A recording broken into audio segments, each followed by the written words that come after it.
बाली जाई छै दोसर गाम रे भाई, गाम बाली जाई छै दोसर गाम रे भाई। हेलो के बजै छी? डीजे पप्पू राम। की हाल चाल है?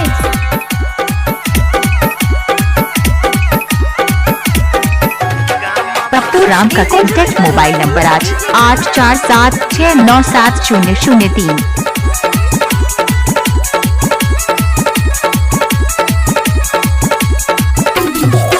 जौन छौड़िया के खातिर भैया से पिटैली रे, भैया से पिटैली रे, उहे छौड़िया जाई छै बिसराई रे भाई।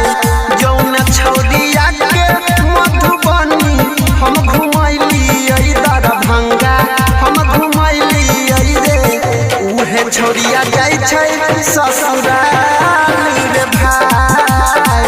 जौन छौड़िया के हम दिल सचहली रे, दिल सचहली रे, छोड़ के जाई छै ससुराल रे भाई, गाम बाली जाई छै दोसर गाम रे भाई। हेलो के बजै छी? डीजे पप्पू राम। की हाल चाल है?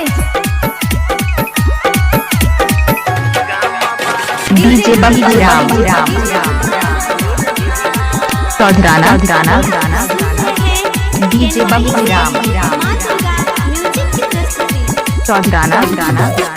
दिल से चाहे है हम तो दिल जानिया के, गाम बाली रानिया के, तैयो दिलकै हमारा ठुकराई रे भाई।